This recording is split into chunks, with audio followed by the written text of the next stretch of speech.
नमस्कार किसान भाइयों, स्वागत है आपका अपने चैनल सलाम किसान चैनल पर। आज हम उन गलतियों के बारे में बात करने जा रहे हैं। जब हम खेती किसानी करने जा रहे होते हैं तो हम उस वक्त कुछ ऐसी गलतियां कर जाते हैं किसान भाइयों जिससे हमें काफ़ी नुकसान होता है, हमारे पैसों की काफ़ी बर्बादी होती है। और ये सब होता है हमारी कुछ गलतियों की वजह से किसान भाइयों।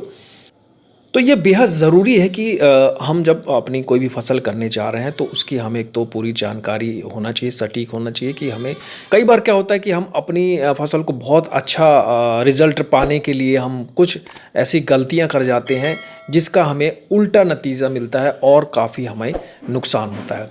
तो वो सारी गलतियां कौन सी हैं वो मैं आपको इस वीडियो में बताने जा रहा हूँ। अगर आप इन गलतियों से सबक लेते हैं तो निश्चित तौर पर आपका पैसा बचेगा और आपकी फसल भी अच्छी होगी। तो सबसे पहले बात करते हैं पहली गलती जो हम करते हैं। जब भी हम छिड़काव करते हैं अपने पौधों पर तो हम क्या करते हैं कि पानी की मात्रा बहुत कम लेते हैं। कई किसान भाई बहुत कम पानी की मात्रा लेते हैं। स्प्रे करते वक्त जितना ज़्यादा हम पानी लेंगे उतना ही अच्छा बेनिफिट हमारी फसलों को मिलता है।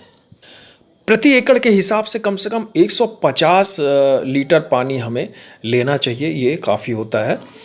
अब बात करते हैं कि कई किसान भाई जो है वो चिपको का उपयोग नहीं करते हैं। वो ये सोचते हैं कि भाई चिपको तो जो है वो पानी से जो बारिश होती है उससे दवाइयों को रोकता है और बस यही काम है उसका। लेकिन ऐसा नहीं है किसान भाइयों।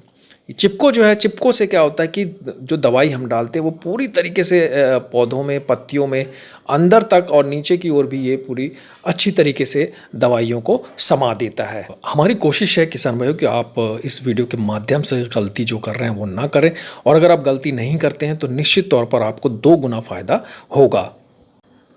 दूसरी जो गलती है किसान भाई वो है गलत दवाइयों का उपयोग। कई किसान भाइयों को, जैसे कि मैंने पहले भी बोला, ये जानकारी नहीं होती है कि हमें कौन सी दवा लेनी है और कितनी मात्रा में लेनी है और किस समय पर, फसल की किस अवधि पर हमें वो दवा देनी है। तो ये भी एक बहुत बड़ा एक कारण है।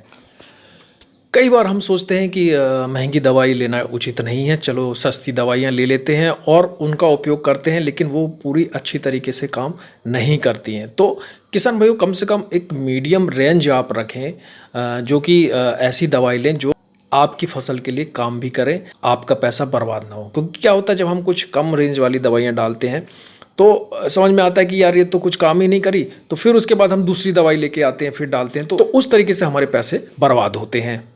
तीसरी गलती की अगर बात करें तो वो है गलत तरीके से स्प्रे करना और गलत डोज देना।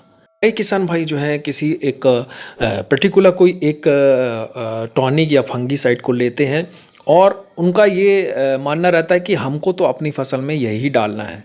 लेकिन किसान भाई वो डालते कितना है? मान लीजिए कंपनी ने कहा है कि इसको आपको 60 ml जो है प्रति एकड़ के हिसाब से डालना है, लेकिन हमारे किसान भाई डालते हैं उसको 20 से 25 ml। तो ऐसा करने से हमारी फसलों को बिल्कुल भी फ़ायदा नहीं होगा। क्योंकि अगर आप डालना चाहते हैं तो कम से कम, हाँ, थोड़ा बहुत आप कम कर दीजिए, लेकिन इतना भी कम मत करिए कि आपकी फसलों में उससे कुछ लाभ ही ना मिले। दवाई को कम ज़्यादा करने की बिल्कुल भी ज़रूरत नहीं है किसान भाइयों, क्योंकि अगर आप इस तरीके से करते हैं तो आपकी फसल में बहुत ही नुकसान होगा आपका, और आपकी फसल भी अच्छी नहीं होगी। हमारे कुछ ऐसे प्रोडक्ट हैं जो हम खेती किसानी में इस्तेमाल करते हैं, जो कि कम तापमान में हमको बहुत ही अच्छा रिजल्ट देते हैं। लेकिन किसान भाई अभी क्या कर रहे हैं कि अब उस प्रोडक्ट को हम गर्म मौसम में भी इस्तेमाल कर लेते हैं, तो वो वैसा रिजल्ट नहीं मिलेगा, क्योंकि वो तो आपको कम टेम्परेचर के लिए ही वो प्रोडक्ट बना हुआ है। तो ये बात भी ध्यान रखने वाली है किसान भाइयों। जो प्रोडक्ट रबी की फसलों के लिए बनाया गया है उसे रबी की फसलों में ही इस्तेमाल करें, जो खरीफ की फसलों के लिए बनाया गया उसे खरीफ की फसलों में ही इस्तेमाल करें। वीडियो की जानकारी कैसी लगी किसान भाइयों ज़रूर बताइएगा, और एक लाइक ज़रूर कर दीजिएगा इस वीडियो को किसान भाइयों। और अगर आप हमारे चैनल पर पहली बार आए हैं तो हमारे चैनल को ज़रूर सब्सक्राइब कर लीजिएगा। हम आपके लिए इसी तरीके की महत्वपूर्ण जानकारियाँ लेकर आते रहेंगे। आप सभी का धन्यवाद।